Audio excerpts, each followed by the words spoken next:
Assalamualaikum warahmatullahi wabarakatuh. Innal hamdalillah nahmaduhu wa nasta'inuhu wa nastaghfiruh wa na'udzu billahi min syururi anfusina wa min sayyiati a'malina. May yahdihillahu fala mudhillalah wa may yudlil fala hadiyalah. Asyhadu an la ilaha illallah wa asyhadu anna Muhammadan abduhu wa rasuluh la nabiyya ba'dah. Allahumma salli wa sallim ala nabiyyina Muhammad sallallahu alaihi wasallam wa ala alihi wa sahbihi wa man sara ala nahjihi ila yaumiddin. Amma ba'd. Ayo ikhwah, kajian pagi ini adalah tafsir Al-Bayan At-Tadabbur wal Bayan surat 6 ayat 68-69. Ya, betul Pak ya? A'udzu billahi minasy syaithanir rajim. Bismillahirrahmanirrahim. Wa idza ra'aital ladzina yakhuduna fi ayatina fa'rid anhum hatta yakhudu fi haditsin ghairi wa imma yunsiyannaka syaitanu fala taq'ud ba'da dzikra ma'al qaumidz zalimin wa ma 'alal ladzina yattaquna min hisabihim min syai'in walakin dzikra la'allahum yattaqun. Jazakallah. Yakhudun, di sini ada lafadz yakhudun, itu al-kalamu bima la yambagi. Ngobrol dengan kata-kata yang tidak seyogyanya. Itu yakhudun, maka diterjemahkan dengan memperolok-olokkan atau melecehkan.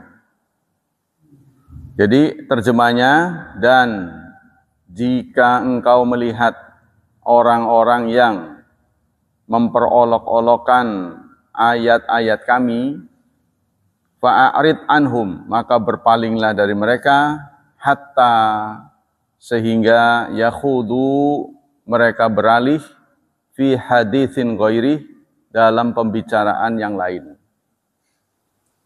Wa imma yunsiyannaka, dan jika benar-benar melupakanmu, setan melupakanmu, fala taqud, maka jangan duduk, ba'da dzikra, setelah ingat, ma'al qaumidz zalimin, bersama kaum yang zalim. Wa ma 'alal ladzina yattaqun min hisabihim min syai', dan tidak ada atas orang-orang yang bertakwa, min hisabihim min syai', dari hisab mereka sedikit pun. Walakin dzikra, akan tetapi peringatan, la'allahum yattaqun, agar mereka bertakwa. Apa maksud dari ayat ini? Qala Abu Hayyan mengatakan, hadza khitabul rasul wa yadkhulu fil mu'minun. Ayat ini ditujukan kepada Rasul, termasuk orang-orang yang beriman. Li'anna ilatan nahi huwa sama'ul khawdi fi ayatillah yashmiluhu wa iyahum. Karena ayat ini isinya melarang, ya, isinya melarang kita mendengarkan ayat-ayat yang dilecehkan. Ayat ini kemudian menjadi patokan, menjadi dasar hampir semua organisasi Islam atau gerakan Islam untuk memecahkan diri. Susahnya begitu, ya, karena dia kurang, wawasannya kurang. Kalau dengar sesuatu yang lain dari apa yang biasa dia dengar, langsung dia lari. Nah, saudara, kalau ini dilakukan semua orang, maka bayangkan apa yang pernah terjadi pada Nabi Daud dan Nabi Sulaiman. Nah, kita baca surat 21 ayat 78. Ya, jadi ayat ini menginstruksikan jika kita melihat orang-orang melecehkan ayat, melecehkan ajaran Islam, maka berpalinglah dari mereka. Jangan duduk-duduk bersama mereka. Ya, ayat ini nyuruhnya begitu. Tapi persoalan mana yang melecehkan, mana yang tidak, standarnya apa gitu. Gitu kan? Ini dilakukan oleh semua orang. Kalau kita terbiasa warnanya biru, kemudian dia cerita merah, kabur dia. Yang merah ngelihat kuning, kabur. Semuanya begitu, saya lihat begitu. Nah, ada kisah menarik untuk menyadarkan kita apa yang terjadi pada Nabi Daud dan Sulaiman. Nabi Daud dan Sulaiman ini adalah antara ayah dan anak. Ini ada dalam surat 21, surat Al-Anbiya ayat 78. Wa Dawud wa Sulaiman. Ingatlah Nabi Daud dan Sulaiman. Id yahkumani fil harfi. Ketika keduanya memutuskan hukuman mengenai harfi, tanaman. Kasusnya tanaman. Kenapa dengan tanaman? Ladang ya. Id nafashat fihi ghanamul qaum. Ketika kambing-kambing merusak tanaman itu.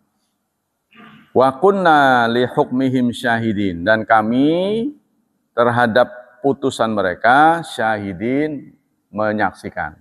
Jadi ceritanya begini. Ada kasus yang terjadi zaman Nabi Daud dan Sulaiman ini. Ya, kambing, orang yang punya kambing, penggembala kambing, ya, peternak kambing, itu kambing-kambingnya merusak ladang di malam hari. Ya, jadi ada ladang yang sudah siap panen dirusak. Keduanya ribut. Nah, ketika ribut mereka minta keputusan. Oleh Nabi Daud diputuskan kambing itu menjadi hak pemilik ladang. Karena jika dinilai harganya itu sama dengan ladang yang dirusak. Ya contohnya, sudah siap panen gitu, dirusak sama kambing. Maka kambing ini menurut Nabi Daud menjadi milik pemilik ladang. Ya, jadi punya, karena apa? Ladang yang dirusak tuh harganya setara dengan kambing. Nabi Sulaiman memutuskan berbeda. Nabi Sulaiman memutuskan kambingnya diserahkan kepada pemilik ladang, ladangnya diserahkan kepada pemilik kambing. Untuk apa? Ya, ladang yang dirusak itu diserahkan kepada pemilik kambing, suruh diperbaiki sampai kembali seperti semula. Ya ditanemin gitu. Pokoknya seperti kembali siap panen gitu kan. Pokoknya memulihkan, menormalkan seperti sebelum dirusak. Nah, selama itu berproses, maka kambing ini ditahan oleh pemilik ladang. Ya, selama itu belum diserahkan, dia boleh memanfaatkan si kambing ini. Contohnya kalau lahir, berarti punya yang pemilik ladang. Ada susunya, diambil. Boleh diperah. Nah, ini Allah membenarkan, lebih cenderung membenarkan keputusan dari Nabi Sulaiman. Padahal ayah dan anak. Dalam kasus yang sama. Sementara kitab suci itu diturunkan pada Nabi Daud. Jadi kalau Nabi Daud itu tidak toleran, dia akan menganggap anaknya itu mungkar kan begitu. Oh ya, udah jelas ya? Nah, begitu juga yang terjadi pada Nabi Khidir dan Nabi Musa. Nabi Musa suatu saat di sebuah majelis ditanya, Nabi Musa, siapa orang yang paling cerdas sekarang? Yang paling pintar itu siapa? Saya. Kata Nabi Musa, ditanya oleh seseorang di majelis. Maka turun wahyu yang meminta kepada Nabi Musa, jangan ngomong begitu. Lalu turun wahyu wa fauqa kulli dzi ilmin alim. Setiap orang alim ada yang lebih alim. Kita jangan beranggapan sombong kita yang paling pintar. Nabi Musa beranggapan, itu siapa? Nggak ada orang yang lebih pintar daripada saya. Ya, setelah ditegur begitu, Nabi Musa merasa nggak ada yang paling pintar ya saya. Maka diujilah oleh Allah, dipertemukan Nabi Khidir. Nah, mereka berjumpa, sampai katanya itu ciri-ciri bahwa hambaku yang akan menjadi penyadar buat kamu, ya nanti kamu akan mencari di pantai. Nanti ketemunya ikanmu itu, ikan yang kau pakai lauk, akan hidup kembali. Akan hidup kembali. Jadi ceritanya saya lupa Nabi yang bersama Nabi Musa ya, ikut. Kalau menurut Bible itu Nabi juga yang menyertai Nabi Musa. Dia mau bawa bekal, setelah itu dia lelah. Nah, dalam sebuah kesempatan Nabi, ini semua surat Al-Kahfi, ayat-ayat 70-an ya.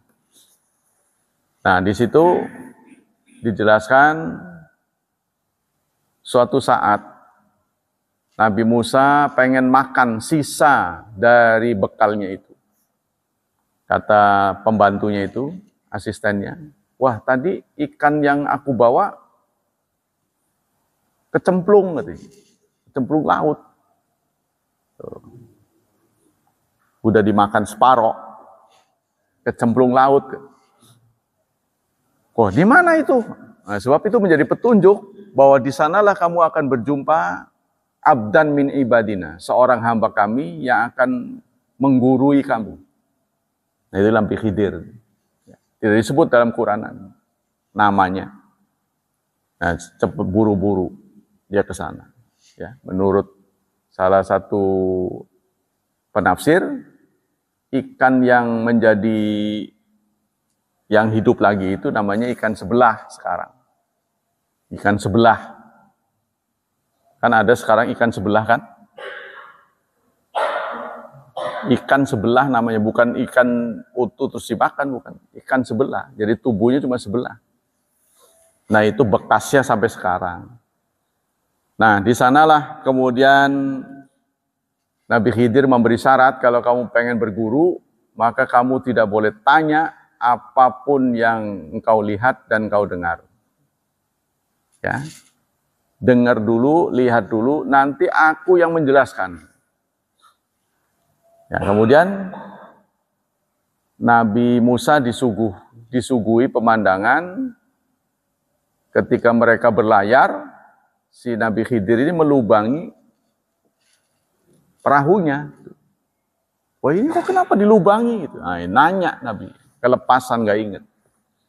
Nah, dalam sebuah ayat 71, surat 18 ayat 71, Nabi Musa mengatakan Nabi Khidir itu, laqad ji'ta syai'an imra. Sungguh-sungguh kamu telah mendatangkan sesuatu yang besar. Kesalahan besar. Nah, ini menurut pandangan Nabi Musa terhadap kelakuan Nabi Khidir. Nah, begitu jadi berlayar, terus nanti dijumpai lagi ada dua anak ya yang masih sebelum remaja lah ya. Ditarik kepalanya lalu dibenturkan ke tembok sampai mati. Nabi Musa kemudian respon, dalam surat 18 ayat 74, laqad ji'ta syai'an nukra. Sungguh kamu telah melakukan suatu kemungkaran yang besar. Nah ini menurut pandangan Nabi Musa terhadap kelakuan Nabi Khidir. Nah kemudian dijelaskan semuanya. Ya, ini namanya beda wawasan. Ya, beda wawasan inilah yang membuat beda sudut pandang. Ya akhirnya memang Nabi Musa tidak berhasil, gagal. Karena sudah diberi uzur 3 kali tetap nanya lagi. Ya, ini satu pendidikan dari Allah Subhanahu wa taala bahwa setiap orang alim itu tidak bisa mendeteksi dirinya, tidak boleh dia mengaku dirinya paling pandai. Sebab ilmu ini dibagi-bagi. Nah, kita kembali ke persoalan ini. Itulah tinjauan-tinjauan ayat tentang ini. Kemudian bagaimana pandangan para ulama? Waqala al-Jassas fa amara Allah nabiyahu bil irad anil ladzina yakhuduna fi ayatillah wa yal Qur'an bitakdzib. Allah menyuruh nabinya agar berpaling terhadap orang-orang yang melecehkan ayat-ayatnya. Wa izharil istighfaf i'radan yaqtadi ingkar alaihim. Jadi Allah tahu bahwa Nabi Muhammad nggak bisa baca. Ya, enggak. Allah Maha tahu. Nabi Muhammad nggak bisa baca, tahu. Terus kenapa ayat yang pertama kali turun Iqra? Saya bilang mukjizat. Keterangannya begini. Kalau orang nyuruh baca kepada orang yang sudah bisa baca, itu biasa. Yang namanya Rasul ini luar biasa. Kamu ngerti nggak? Kalau suruh baca pada orang yang bisa baca, itu terjadi dan itu biasa. Buat apa Allah menurunkan Rasul? Rasul diturunkan ini kan Allah Maha tahu bahwa manusia itu perlu informasi lain karena dia nggak akan nyampe. Ini namanya mukjizat. Ini namanya keren, saya bilang. Nah kalau nyuruh baca orang sudah bisa baca, biasa aja kali, nggak ada masalah. Justru ini keren, saya bilang. Wong nggak sekolah kok bisa baca. Nah, ini keren, karena Nabi Muhammad itu cerdas. Ya, orang itu kalau cerdas, daya tangkapnya baik. Belajar sebentar udah bisa, ngelihat aja udah tahu. Dulunya memang nggak belajar, tapi lama-lama dia diberitahu, ya cepet, nangkepnya cepet. Kan kita tahu bahwa kecepatan Nabi Muhammad dalam menangkap informasi, ya mungkin kalau kita yang jadi Nabi Muhammad itu akan bermasalah, saudara. Karena daya ingatnya kurang. Ya kan? Karena Jibril mendiktekan wahyu itu nggak boleh dicatat. Sehingga ada dalam surat Al-Qiyamah, la tuharrik bihi lisanaka lita'jala bi. Jangan kau gerak-gerakkan bibirmu untuk mengikuti bacaan. Inna alaina jam'ahu wa qur'ana. Soal mengumpulkan Quran, menghafal Quran, itu jaminan kami, kamu pasti hafal. Itu Quran. Maka kajian-kajian yang seperti live seperti begini, ini perlu buat kita. Ya, jadi jangan mengandalkan dari sana. Artinya harus selektif lah. Jadi jangan sampai nanti kita malah jadi ragu gitu. Mau baca, kok jadi ragu. Nah, kita kembali ke sini. Inilah setan, saudara. Jadi nanti ada lagi, jangankan kita, saudara. Nanti ada cerita dalam sejarah Nabi. Nabi Muhammad sendiri pernah terpengaruh bacaan setan. Ya, sehingga itu pernah diungkapkan. Pernah secara tidak sadar dibaca oleh Nabi. Saya lupa ya. Wa inna syafa'atahu la turja. Itu pernah diucapkan oleh Nabi.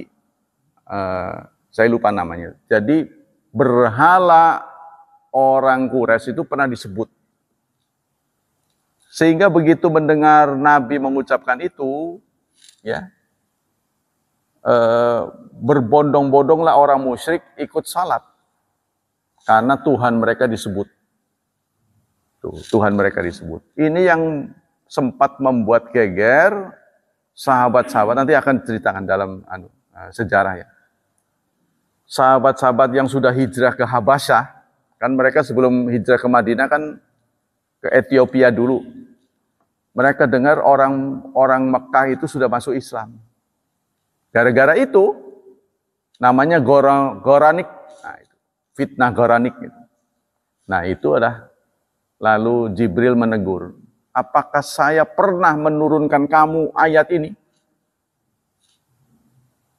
Nah, sampai minta maaf Rasulullah itu, minta ampun pada Allah. Maka turun ayat, walau taqawwala ba'dal aqawil la akhadnahu bil yamin tsumma laqata'nahu minhul watin. Kalau kamu berani menambah atau mengurang satu saja, sedikit saja, aku akan putus urat lehernya. Allah mengancam. Nabi Muhammad sendiri pernah tergoda begitu. Gak secara sadar menyebutkan berhala itu, berhala mereka akan menolong dan syafaatnya diharap. Sehingga orang musyrik pada, jadi itu sampai ke Ethiopia, orang-orang yang hijrah di sana sudah dengar bahwa orang-orang musyrik, orang Arab sudah pada masuk Islam. Mereka pulang, ya buat apa kita hijrah lagi, mereka udah pada masuk Islam. Kita pasti tidak akan disiksa lagi, pulang mereka. Ternyata mereka mendapati kenyataannya berbeda. Itulah fitnah yang pernah terjadi. Ya, jadi orang sekelas Nabi Muhammad saja pernah kena sihir, sehingga turun surat Qul a'udzu birabbil falaq, Qul a'udzu birabbin nas. Itu pernah. Sejarah ya. Idza lam la yajuzu 'ala Allah idza lam yumkinuna inkaru wa kunna fi taqiyah. Jadi kita tidak boleh mendengarkan majlis-majlis yang membawa kita berkurang imannya. Ya, kita tahu bahwa dunia ini semuanya halal kecuali dalam dua hal. Satu, dunia yang menyebabkan keimanan kita merosot. Ya. Yang kedua, yang menyebabkan kita ingkar terhadap jihad. Nah itu ya, dalam Quran adalah Qul in kana aba'ukum surat 9. Katakan jika bapakmu, anakmu, semualah, ada 8 sebut. Tempat tinggalmu, tijaratan takhshawna kasadaha, perdagangan yang kamu takut rugi. Ahabba ilakum minallah wa rasulih, lebih kamu cintai daripada Allah dan Rasulnya. Wa jihadin fi sabilih, ini ayatnya. Dan jihad di jalannya, fatarabbasu, maka tunggulah kebinasaanmu. Jadi dunia itu semuanya halal, kecuali dua hal. Ini menjadi patokan buat kita. Kalau kita kerja di satu tempat, kok jadi malas sholat, pastikan bahwa tempat Anda kerja itu tidak halal. Ya, kita kerja karena kesibukan kerja, kok kita jadi malas sholat ini. Bukan sholat sunnah, masih sholat wajib. Kalau sholat wajib, sholat sunnah sih pilihan ya. Kita kok jadi malas sholat wajib. Pastikan itu ada setan. Segera, tapi jangan langsung cabut ya. Segera cari peluang untuk pindah. Satu. Yang kedua, kita ingkar untuk memajukan Islam. Jihad di jalannya. Untuk berpartisipasi untuk memajukan Islam. Kita udah nggak peduli lagi. Pastikan kegiatan Anda itu haram. Ya, kita telitilah di sebelah mananya. Kita kembali ke sini. Wa imma yunsiyanaka syaitan al-muradu in ansaka syaitan bi bandi syughul faqa'ata ma'hum wa anta nasinin nahi fala syai'a 'alaika fi tilka hal. Artinya, jika setan melupakanmu gara-gara kesibukanmu, kamu masih mendengarkan mereka. Karena lupa terhadap larangan, maka tidak ada dosa atasmu, ya. Dalam kondisi itu, fala taqud ba'da dzikra, tetapi jangan duduk lagi setelah ingat. Nah, itu karena lupa tadi kan. Yakni ma tadzkuru ma tudzakiruhi ma tudzakirunahu Allah taala la taqud ma zalimin. Artinya, jangan lagi kamu ba'da ma tudzakirunahi Allah, setelah kamu ingat bahwa ini dilarang, jangan lagi duduk. Wa dzalika umumun fin nahyi, ini adalah umum an mujalasati sairi zalimin, untuk duduk-duduk bersama orang zalim. Jadi singkatnya saudara, ayat ini tergantung kepada siapa dan apa. Kalau kita kuat, ya, kita bisa mewarnai, kita bisa merubah, sehingga menjadi lebih baik, maka itulah yang terbaik buat kita. Tapi kalau kita khawatir tergoda keimanan kita, ya lebih baik kita pergi.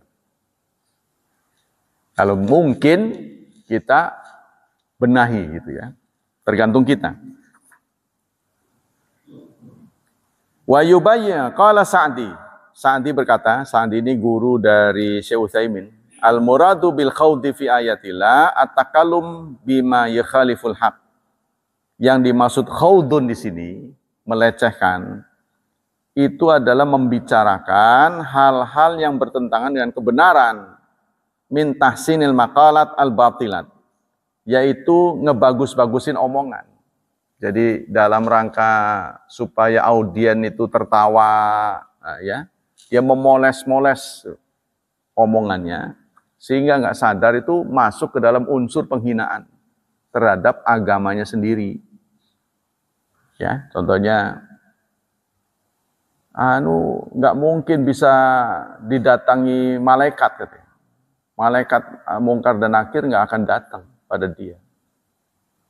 Karena dalam hadis itu ya, apabila jenazah sudah ditanam, terus yang pengunjungnya sudah pergi, malaikat mungkar nakir akan datang. Lah ini orangnya nggak pergi-pergi, berkunjung terus. Jadi nggak mungkin di mungkar nakir nanya, karena tamunya nggak berhenti-berhenti. Lah ini kan ngomongan ini unsurnya, ya, memang niatnya mungkin untuk mengundang tawa. Tapi sebenarnya itu menghina agama kita sendiri. Siapa yang mau meninggikan agama kita kalau umat Islam sendiri menjatuhkannya? Nah itu ya, jadi tidak boleh. Jadi jangan sampai dijadikan bahan tertawaan gitu ya. Jangan melecehkan ajaran Islam sendiri. Wal irad anil haq wal qadafihi fi ahlihi fa amara Allah wa Rasulullah aslan wa ummatahu taba'an. Maka perintah Allah kepada Rasul ini adalah asli, dasar, kepada umatnya sebagai pengikut. Kita harus meneladani Rasulullah. Idza ra'au man yakhudu bi ayatillah bi syai'in mimma dzikir bil iradi anhum. Apabila mereka melihat orang, ya, yang melecehkan ayat-ayat Allah dari apa yang tadi disebut itu, maka kita harus i'rad, berpaling, menyelamatkan akidah kita. Ya, karena ini terus-terusan itu. Terus-terusan kubu ini terus. Bukan saja di kalangan penganut paham Asy'ari dan Salafi, tapi di antara Salafi juga begitu sama. Saling benturan. Ya, berebut pengaruh singkatnya. Nggak ada yang tertarik untuk akur gitu loh. Sementara Rasulullah kemarin dalam surat 6 ayat 65 sudah menjelaskan, aku minta 3 dikabul 2, gitu kan? 1, aku minta jangan sampai umat Islam punah, dikabulkan.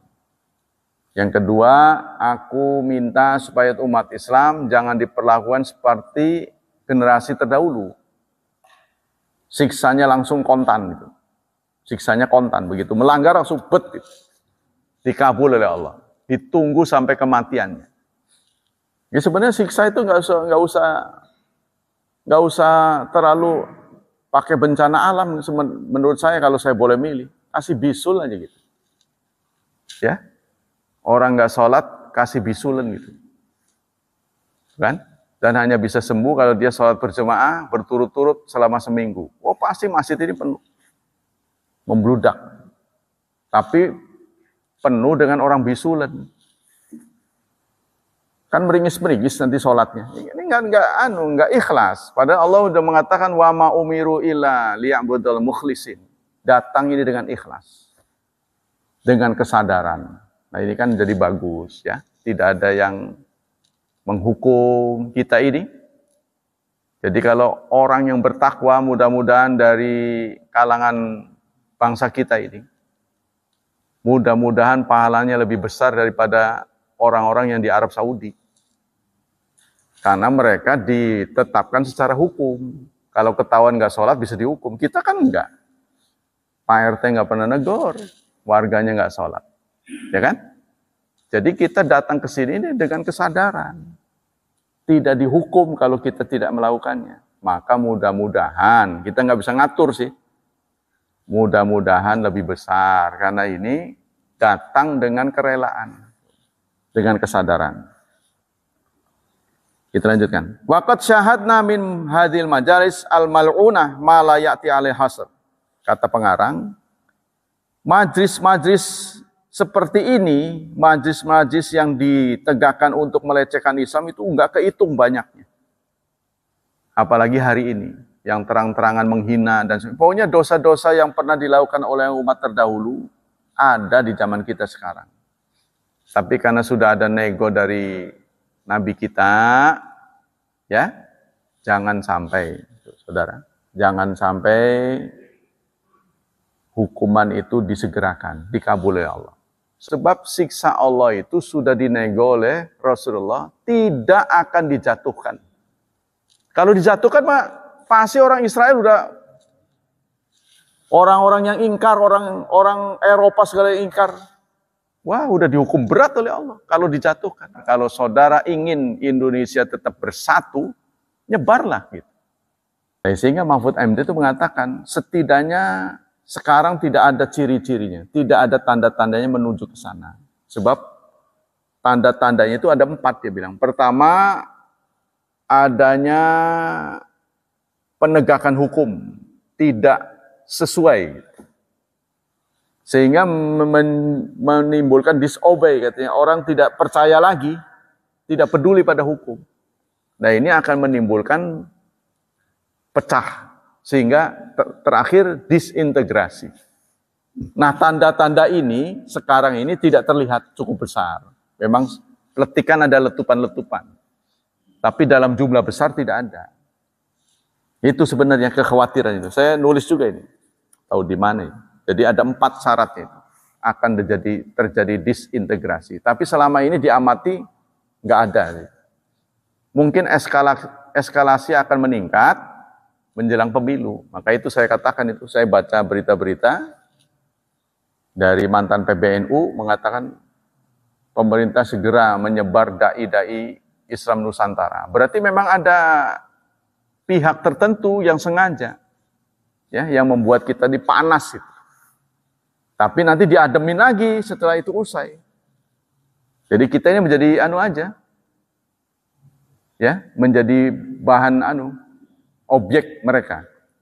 Nah, jangan sampai kita tergoda. Kita kembali. Qala Muhammad Rashid Ridha, wa sababu hadzal nahyi annal iqbal ala khaidin wal qu'ud ma'ahum aqallu ma fi annahu iqraruhum. Kenapa kita tidak boleh duduk bersama orang yang zalim? Minimal kalau kita tetap duduk di situ berarti kita ikrar. Kita membenarkan berarti. Sebab kalau diam, ya, yang dicontohkan oleh Rasulullah berarti ikrar. Sahabat pengen tahu apa binatang ini halal apa enggak perlu tanya Rasulullah. Disembelih aja di depannya. Kalau Rasulullah diam berarti halal. Gitu kan? Nah, pernah terjadi biawak disembelih di depan Rasulullah, diam. Lalu mereka masak. Setelah masak, Rasulullah pun diam, nggak bereaksi, disuguhin. Ya Rasulullah, apakah ini haram? Tidak, itu halal. Tapi sampean kok nggak mau nyicipin? Bau katanya. Kata, ya saya belum makan sih. Wangur gitu.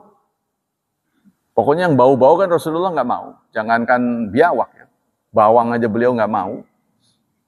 Ya, karena beliau posisinya standby kan. Kalau dipanggil, ntar cuci mulut dulu. Nggak ada begitu. Kayak kita kan kumur-kumur pakai pewangi mulut.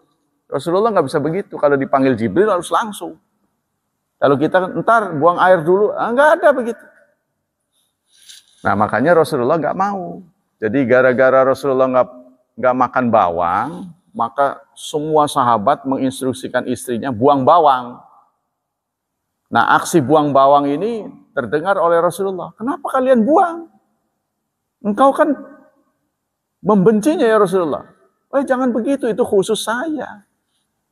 Kalian jangan. Nah ini ya, kita lanjutkan. Kata Rasyid Ridha begitu. Wal qu'ud ma aqallu ma fi, paling tidak itu ikrar, wa ikra'u bitamadi fihi, dan igra membuat kita panas. Ya, kalau wa akbarahu ana ridha bihi wa musyarakata fihi. Itu minimal. Jadi kalau kita tetap duduk, Islam dihina, Islam dilecehkan, panas kita. Ya, panas ini membuat kita sedih. Orang Islam kan kalau bisa jangan sedih kan, tetap bahagia. Membuat kita sedih ini sebuah kesengsaraan ya, tidak diharap. Dan maksimalnya dia ridho serta bisa jadi ngerewangi masyarakat bersamanya. Dan berserikat dalam kekufuran serta menghina itu sebuah bentuk kekafiran. Nah, maksudnya begini saudara, kadang-kadang orang Islam terhadap orang Islam tuh dia sangar, tapi sama orang kafir baik. Tuh. Ini anehnya, sesama orang Islam dia bentrok, tapi sama orang kafir gandengan tangan. Kadang-kadang dia mengungkapkan kata-kata yang nggak sadar itu melecehkan agamanya sendiri. Ya, contohnya mengungkapkan kadal gurun, menganggap Islam ini ajaran kadrun gitu. Ini diucapkan oleh orang Islam. Itu kan sama dengan ya, itu yang menepak air di dulang itu terkena muka sendiri. Bodoh, ini sebuah kebodohan. La yaktarifuhu bikhtiyari, tidak mungkin dilakukan dengan ikhtiarnya orang Islam yang benar. Illa munafik, kecuali munafik. Nah, kalau dia sadar ya. Miraan, pengen di alam. Au kafirun mujahir, atau kafir yang beneran. Wa fi ta'wil linasin mazahib awil ara musliqatun fil bid'ah. Kalau kita berusaha takwil, ini kita masuk ke dalam bid'ah. Contohnya untuk menenangkan suasana, dia mengatakan, potong tangan yang ada di surat apa gitu ya, wasarik fakta waidiyahuma, pencuri laki-laki dan perempuan, potong kedua tangannya, potong tangan keduanya. Nah ini kan hanya kiasan belaka, gitu kan? Yang dipotong bukan tangannya, jabatannya, serta kehormatannya, kan diturunkan tuh, kalau ketahuan korupsi kan diturunkan kan derajatnya. Nah itu pelaksanaannya begitu. Ini namanya takwil, ngada-ngada. Kalau kita nggak bisa ngejalankan, katakannya nggak bisa. Jangan ditakwil sana, takwil sini, kan? Ini mengada-ada, ini nanti akan merusak tatanan ayat. Fa inna aktsara alladziina yakhuduna fil jadal wal mira min ahli bidah wa ghairihim taghashshahum anfusuhum bi annahum yunsirun haq. Karena banyak orang yang berdebat ya, jidal itu menjatuhkan mereka ke dalam bid'ah. Karena yang mereka sampaikan itu pembenaran, bukan mencari kebenaran tapi pembenaran. Dia berusaha supaya dirinya benar, bukan dalil. Sehingga apa kesimpulannya? Qultu hakadza tatawarat nususul ulama al-fuhul fit tahdzir min mujalasati ahli bidah li'anna mujalasatum fiha mahadzir iddatin. Paling tidak dengan adanya mujalasat, bermajlis dengan orang zalim, satu ya, ada beberapa kekhawatiran, risiko. Pertama, ridho bima hum fihi min khaudin fil batil. Berarti kita ridho. Satu. Risiko kita duduk-duduk dengan orang yang melecehkan agama. Satu, berarti kita dianggap ridho ya oleh Allah. Karena kan ada hadis tuh, idza ra'a minkum munkaran jika kamu melihat mungkar, falyughayyir, robahlah. Jadi temanya robahlah suasana itu. Apa yang kalian mampu? Satu, biyadih, dengan tangan. Tangan mencerminkan kekuasaan. Ya, kalau kekuasaan langsung kita panggil, kenapa Anda bicara begitu? Kalau kita menjadi penguasa yang muslim ya, baik, kita panggil saja. Kenapa Anda bicara begitu? Jangan langsung dijatuhkan. Kita panggil baik-baik. Kenapa Anda bicara begitu? Pasti ada latar belakangnya. Apakah ini unsurnya kebodohan? Atau memang ada niat tertentu? Panggil aja. Yang kedua, fabilisani, dengan lisan. Ya, kita respon dengan lisan. Nggak setuju. Kalau masih nggak bisa, fabiqalbi, maka dengan hatinya. Tapi tetap berubah dengan hati. Yang tadinya suka jadi benci. Dengan cara apa? Meninggalkan majlis. Minimal tuh. Ini untuk orang yang nggak kuat. Tinggalkan majlis. Majlis yang batil. Yang hanya akan melahirkan keraguan-raguan pada agama kita. Jadi kalau agama itu dilecehkan, dijatuhkan, udah pergi aja. Nah itu. Yang kedua, mahmakan al-insan fi quwati ilmi wa quwati i'tiqadi qad yata'athar bi syubahihim wa taqa'u fi qalbi. Sekuat apapun manusia, ya. Manusia ini sifatnya kelemahannya ada dua. Mudah lupa, gampang tergoda. Nah, bisa tergoda. Contoh, ada 10 orang dihadapkan pada kita. Berapa 2 kuadrat? 4. Berapa 2 kuadrat? Sisanya cuma ada 3 yang menjawab 4. Sisanya ngomong 5. Kita mulai ragu tuh. 4 apa 5? Nah gitulah. Ya. Kita ini selalu mendengarkan omongan orang kalau nggak punya pendirian. Oh, salah yang benar begini. Salah yang benar. Lama-lama kita kena pengaruh. Kena pengaruh. Sama dengan kita di lingkungan sini. Contohnya karena warga RW 06 ini, 04 ini, rajin meramaikan salat, ya, meramaikan berkunjung masjid, yang malas pun kebawa. Ya, maghrib mereka udah didengar dari suara sendalnya krosak. Pada ke masjid, orang enak lah, ikut. Tapi kalau sebaliknya, kita yang rajin tinggal di tempat banyak orang malas. Kalau nggak punya pendirian yang kuat, jatuhlah kita. Kebawa malas. Apalagi subuh. Kita nunggu di rumah kan. Nggak ada azan. Enak-enak kan ketiduran malah di rumah. Karena kita terbiasa sholat mendengar azan. Sholat itu nggak usah mendengar azan sebenarnya. Kita punya jadwal tersendiri. Azan itu hanya bantuan pemberitahuan. Jadi orang yang diberitahukan terus itu kanak-kanak gitu. Kan gitu kan? Jadi nanti giliran puasa mah nggak nunggu azan. Giliran buka puasa nggak nunggu azan. Wih nggak azan. Udah ini kan udah itu. Bisa cari tahu di televisi. Tapi kalau giliran sholat biasa nggak ada azan, tenang kita di rumah. Jadi nggak boleh terpengaruh karena azan. Sholat itu adalah waktu yang sudah ditentukan. Jadi kita harus punya jadwal. Cuma kalau untuk berjamaah kita tunggu nggak apa-apa. Ya, kalau nanti ada mati listrik lokal hanya di masjid ini, rumah kita nggak mati, ini kan jadi masalah.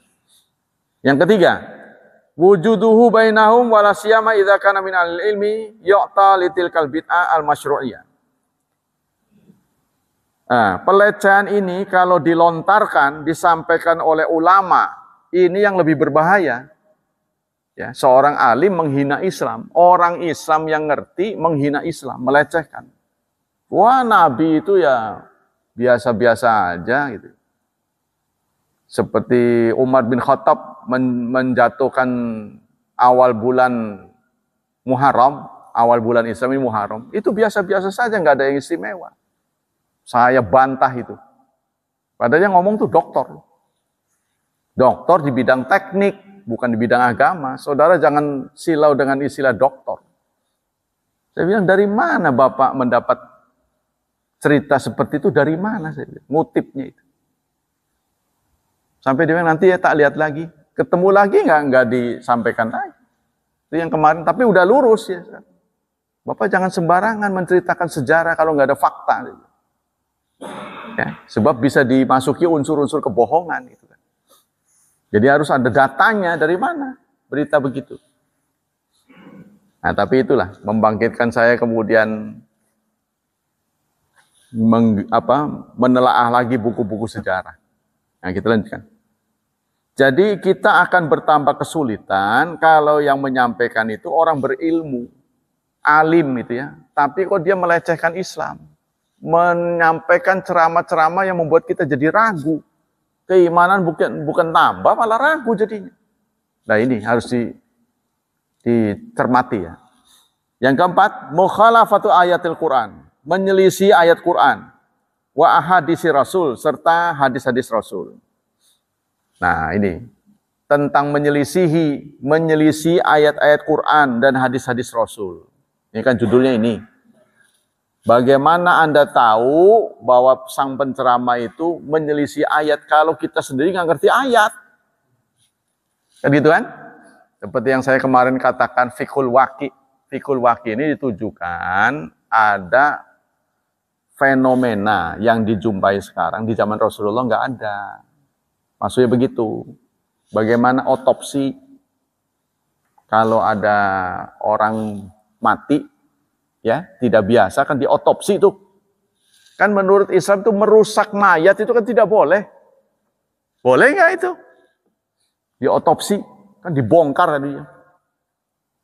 Di zaman Rasulullah nggak boleh. Di zaman sejarah Islam tidak pernah orang Islam setelah lawannya mati itu dimutilasi, nggak pernah. Udah mati ya udah. Sebab menurut orang Islam manusia itu terhormat. Walaqad karramna bani Adam, walaupun orang kafir. Ya, manusia itu dihormati. Nah, walaupun orang kafir, jangankan orang Islam. Jadi kita tidak boleh merusak mayat. Maka tidak ada ceritanya setelah kita bunuh saking gregetan lalu mukanya disayat-sayat atau di gimana ya, nggak ada. Udah mati ya udah, karena ada larangan. Nah, ini gimana hukum otopsi? Nah, itu kan di zaman Rasulullah tidak ada. Demi kepentingan hukum, boleh nggak? Itu demi kepentingan itu merusak mayat, boleh nggak? Nah ini kan fikul waki begini. Kan di zaman Rasulullah tidak ada. Seperti juga kita sholat, pakai jadwal sholat. Itu tidak ada diatur oleh Rasulullah. Kita enak-enakan, harusnya ngelihat sana, langit. Tuh, ngelihat matahari sudah mulai duha atau belum, dilongok tuh dia. Di pantai. Diukur satu sepanah. Oh ya sudah, harus ada yang jaga. Sudah. Kita kan enak-enakannya aja baca jadwal. Nah, ini banyaklah temuan-temuan sekarang modern yang dulunya tidak ada. Maka itu diselesaikan dengan fikul waki. Fikul waki itu fikih up to date, gitu maksudnya. Yang sekarang, dulu nggak ada, sekarang ada. Bagaimana kehadiran bank? Saudara mengatakan riba, tapi taruh uang di bank mulu. Gaji juga lewat bank, ya kan? Foto nggak boleh, tapi duitnya ada di kantong, ada fotonya. Gimana itu? Kalau kita betul di tip X itu, jadi tambah nggak laku. Ya contohnya itu, ini sifat-sifat kekanak-kanakan ini. Bagaimana kacamata nih? Boleh nggak? Terus ya macam-macam lah pokoknya temuan-temuan sekarang. Suntikan, terus melihat rahim, isi rahim dengan 4 dimensi, ya. Padahal di ayatnya kan tidak ada yang tahu isi rahim itu seperti apa, kan? Orang tidak tahu apa yang dia lakukan dan di mana dia meninggal, serta isi dalam wa ma fil arham. Itu boleh nggak begitu? Nah begitu juga membaca cuaca, boleh nggak? Padahal percaya kepada bintang itu haram, kan? Ada hadis-hadisnya. Boleh nggak itu? Itu dengan ilmu saudara. Makanya dulu dari istilah ramalan dirubah menjadi perakiraan. Kalau ramalan tuh ngebade-bade. Udan ya, udan. Cuma dengan ngelihat. Kalau ini dengan ilmu, dengan menerbangkan satelit, mahal harganya. Nah kita lanjut. Yang kelima, nasrul bid'ah, akan semakin bertebaran bid'ah. Li'anna alladhi yajris ma ahli bid'ah la budda ayyakuna wasilatan linasriha. Karena kalau ahli bid'ah itu akan terus ya memprovokasi orang supaya menjalankan bid'ah. Tapi ada dua istilah saudara, bid'ah dan khilafiyah, yang pernah saya kasih pedoman. Ingat baik-baik. Jangan membid'ahkan khilafiyah. Kaidah ini. Jangan membid'ahkan khilafiyah. Satu, rumus kedua, jangan pula mengkhilafiyahkan sesuatu yang sudah jelas bid'ahnya. Jadi ada dua istilah, bid'ah dan khilafiyah. Saudara harus tahu betul. Dari mana kita tahu bid'ah dan khilafiyah? Dari dalil. Kalau kita paham dalil, nggak ada dalil berarti itu bid'ah. Kan? Kalau ada dalil, cuma berbeda sudut pandang, itu namanya khilafiyah. Khilaf berbeda. Seperti tadi saya katakan, saya nulis 6, Pak Mul ngelihat 9. Ngotot. Ya, saling berbunuh-bunuhan. Nggak taunya dua-duanya benar. Kan? Gitu kan? Saya nulis 6 di sini. Berapa Pak Mul? Saya tetap ngomong 6. Saya ngomong, ya, bunuh-bunuhan. Jadi kontraproduktif. Nggak taunya dua-duanya benar. Beda sudut pandang. Jadi sudutnya beda. Nah, ini kita harus Yang selanjutnya, keenam, qad tasyabbaha bi ahli su wa syarr. Kalau ini akan menyerupai orang yang penjahat ya, artinya pendosa. Jadi kalau kita ikut dalam sebuah majlis yang menjatuhkan agama, menghina agama, kita akan masuk tasyabuh. Ya, tasyabuh itu menyerupai para pendosa. Nimbrung di sana. Tapi kalau menurut saya sih bagaimana orangnya sih? Ya. Bagaimana kekuatan orang pendengarnya? Kalau kita tipe pendengar tadi yang bisa merubah, ya baiknya tetap duduk. Ya, kalau kita biarkan saudara, contohnya begini. Setiap kita melihat ada kemungkaran, lalu kita pergi. Itu saya kira tidak bijaksana. Tetap kita duduk di situ, lalu kita sadarkan. Kalau bisa, nah tergantung orangnya. Kalau bisa. Ini menjadi pendidikan buat saya. Ketika kita diam saja, contohnya gini, kita ada di satu majlis. Ya. Kita ada dalam satu organisasi. Organisasi kita keputusannya salah. Contohnya, salah menurut kita. Dan saya sudah mengalami, keputusannya salah. Apa yang terbaik, kita keluar atau kita di dalam? Sebenarnya sama-sama nggak benernya. Sama, tapi setidaknya saya dua-duanya pernah menjalankan. Ketika saya masih di dalam sebuah rapat, saya langsung tuding. Ya, pengusul nggak benernya itu, pemberi keputusannya nggak benar, saya langsung tuding. Anda nggak benar. Orang-orang pada protes. Loh, kenapa protes? Ini kan kita lagi musyawarah. Kita boleh bersitegang dalam musyawarah. Tapi nanti kita akur dalam pelaksanaan. Nah, ini harus paham betul. Jangan dengan akhlak kita ada kemungkaran diam saja. Dulu pernah begitu. Nah, demikianlah hadirin hafizani wa hafizakumullah. Ada yang bertanya sampai di sini? Begini, ciri-ciri Islam Nusantara itu jargon yang dipakai itu adalah toleransi. Toleransi justru dalam beragama. Jadi bukan kan dulu ada istilah toleransi antar umat beragama. Tapi ini dalam agama. Jadi daerah-daerah wilayah-wilayah ritual itu mereka masuki. Jadi kita ikut Natalan, ikut ke gereja, terus ikut hormat agama lain. Ini orang yang nggak paham menganggap ini perbuatan yang baik. Kita harus mengakui kebenaran mereka, gitu kan? Dalam rangka menyatukan Nusantara, gitu. Nah ini namanya Islam Nusantara. Ciri-cirinya begitu pasti, jargon yang dipakai itu toleransi. Nah, Orang yang menolak dianggapnya intoleran. Tapi Anda lupa bahwa Nusantara Anda menjadi Indonesia itu dilakukan oleh orang yang Anda tuduh intoleran itu. Siapa yang menyatukan Nusantara? Gagasan itu dari siapa? Dari Pak Nasir. Muhammad Nasir. Itu kan orang Masyumi ya. Itu gagasan kesatuan negara ini, NKRI ini dari beliau. Karena itu orang setelah melihat sumbernya dari Islam, mereka mencoba memecah sekarang. Yang dituduh justru kita. Aneh kan? Kita penciptanya, kita yang dituduh. Sama dengan bapak, pemilik rumah, tapi bapak dianggap maling. Di rumah sendiri, apa nyong ini punya saya semua. Kita ngambil barang dari rumah kita dituduh maling. Contohnya gitu. Ini Anda yang goblok. Ini punya saya. Jadi sekarang ini kenapa itu kita sudah jangan mempertentangkan Pancasila. Soal Pancasila secara detail ini kalau diberhalakan itu ya, dianggap itulah sakti contohnya yang menyelamatkan jenderal-jenderal itu bertentangan dengan tauhid memang.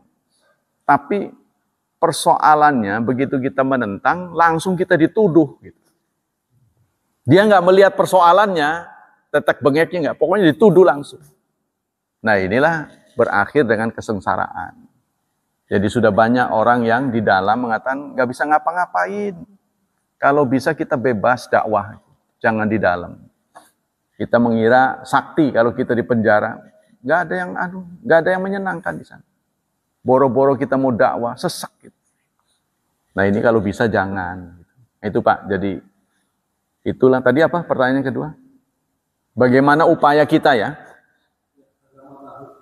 Apakah itu agama baru? Tidak bisa disebut agama, karena dia menganggap Islam kan.